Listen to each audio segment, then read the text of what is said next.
Ce drapeau est associé à la division Leclerc et nous allons signer ce soir une convention avec le Souvenir français pour lequel le collège va s'engager à faire un travail de mémoire sur ce drapeau et ce qui symbolise et à honorer ce drapeau. Donc, il y aura 4 événements dans l'année où les élèves officiellement honoreront ce drapeau que nous allons dévoiler ce soir. Merci au Souvenir français avec qui nous allons signer une convention. Ses objectifs, parce que c'est quand même on a des objectifs dans cette classe. Avant tout, c'est de vivre les valeurs de la République. Et il est important aujourd'hui de mettre du sens dans ces valeurs.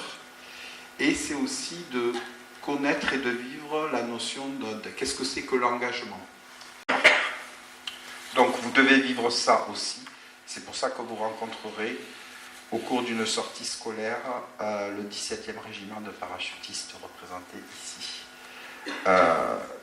Voilà, donc le projet de cette année, c'est de retracer l'histoire de la division Leclerc à travers d'un symbole qui est un drapeau.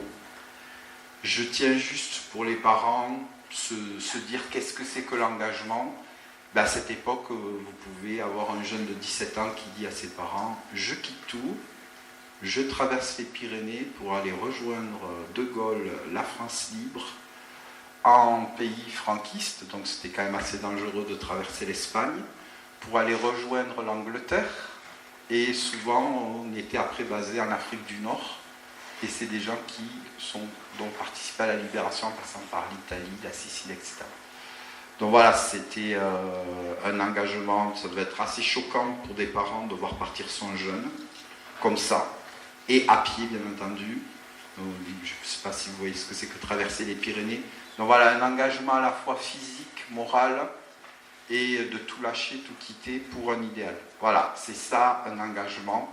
On ne va pas vous en demander autant, mais on vous demande de commémorer les jeunes de votre âge qui ont eu cette volonté de s'investir totalement pour la liberté, tout simplement. Je voudrais terminer ce discours, puisque le 10e régiment de parachutistes de Montauban est là. 17e, excusez-moi, il fallait que j'en fasse une. Donc je rends hommage à Adel Chenouf et Mohamed Legouad et Loïc Libert qui ont été victimes d'un attentat parce qu'ils représentaient justement un engagement. C'est-à-dire que quelle que soit leur origine, qui ils étaient, ils se sont engagés pour les valeurs de la République et justement ils étaient très symboliques. Ils ont été assassinés pour ça, donc 2 sont morts et un 3e est gravement handicapé. Donc voilà, je leur rends hommage parce que pour moi, c'est le symbole de l'engagement et je remercie le 17e d'être là. Merci messieurs, merci à tous et je laisse la parole à monsieur Mezu.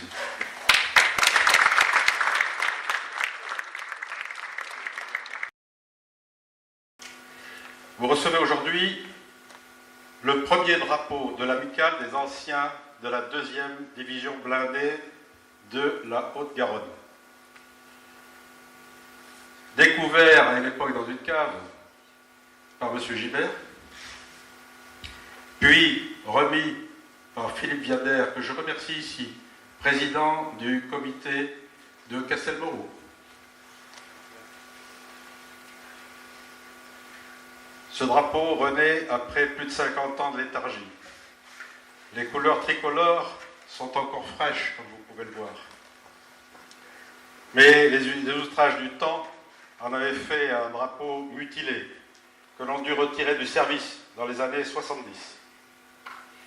Il fut alors remisé par son président régional, qui fut un de mes prédécesseurs, que j'ai bien connu, M. Noyetas, et son adjoint départemental, Valère Jaberzac. Tous deux avaient rejoint la division Leclerc au lendemain de la libération de Paris. Alors, la maison des anciens combattants dans la 2e DB, régie par la loi évidemment de 1901, s'était déclarée le 21 août 1945 et avait décliné alors des amicales départementales qui progressivement ont été dissoutes au fur et à mesure des départs naturels, bien sûr, de leurs adhérents. Ainsi voit-on la naissance de ce drapeau il y a 80 ans. Ce drapeau devait-il connaître un sommeil éternel dans le mouroir des réserves d'un musée? Que peuvent représenter ces couleurs tricolores? Sur son verso sont inscrits les combats victorieux de la division de fer, division Leclerc, Couffranc, Alençon, Paris, Strasbourg. Sur le recto, la carte de France est frappée de la croix de Lorraine, la croix des Français libres, ceux qui, dès le premier jour, refusèrent la honte de la défaite.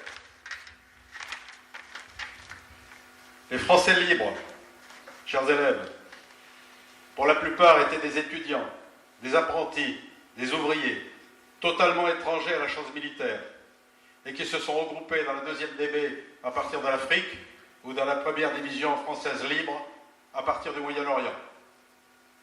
La 2e DB, après avoir rallié le Tchad à la France libre et connu sa première victoire à Couffranc, rejoindra l'Angleterre pour débarquer en août 1944 en Normandie, libérer Paris, puis Strasbourg et arriver au nid d'aigle d'Hitler.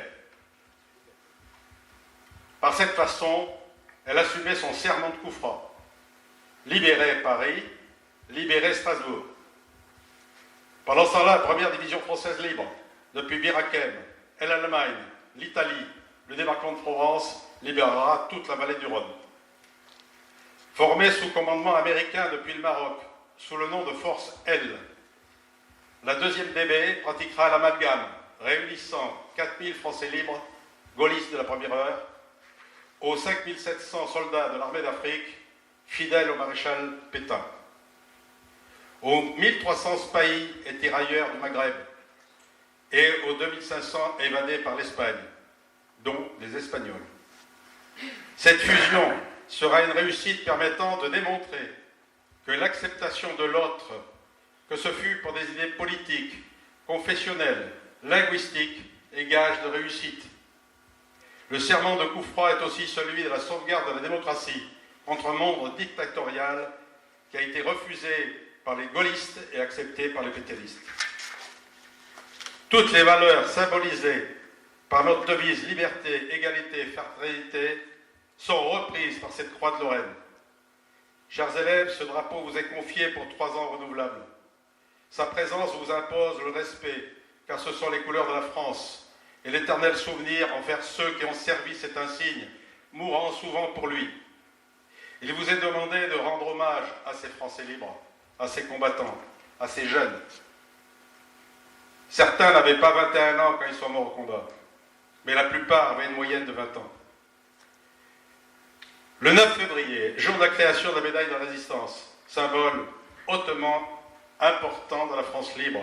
Le 8 mai, date évidemment concernant la victoire contre l'ennemi allemand. Le 18 juin, jour de l'appel du général de Gaulle. Le 23 novembre, oui, jour de la libération de Strasbourg. Ce drapeau est dans la continuité de l'engagement du bien vivre ensemble, défini par le Conseil de l'Europe avec ces mots: respect mutuel, acceptation de la pluralité des opinions, des interactions dans l'ouverture et la coopération, des relations bienveillantes, ainsi que le refus de s'ignorer ou de se nuire. Que l'esprit de cette jeune division vous anime, vous donne force et courage, comme disent les parachutistes. Que sa volonté de vaincre vous aide dans votre réussite scolaire. Ce jour du 3 novembre, le jour d'aujourd'hui, n'a pas été pris au hasard. Certes, c'est le premier jour de rentrée, mais il y a 83 ans, la seconde bataille d'Allemagne, l'une des 3 victoires qui firent reculer l'ennemi, les 3 seuls combats qui ont vraiment bloqué l'ennemi et l'ont fait changer de tactique, que ce soit l'Allemagne, Midway ou Stalingrad. Consommer la défaite allemande du maréchal Rommel avec la victoire du maréchal Montgomery.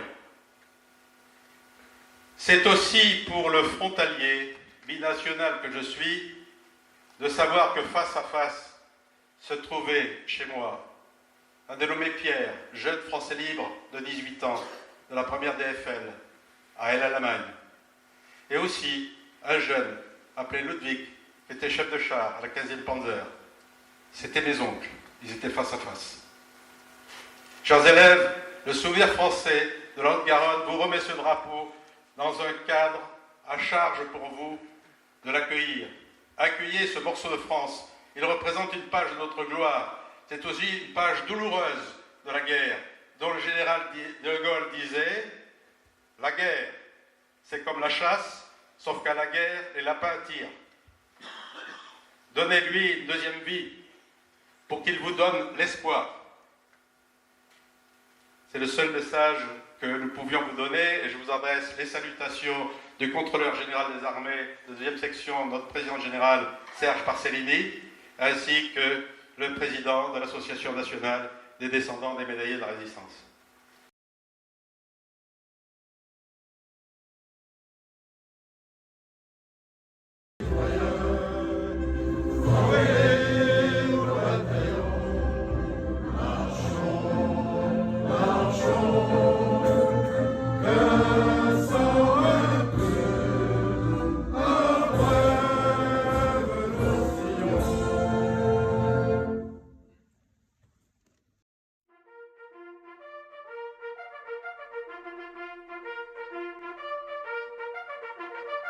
Bella giallo, bella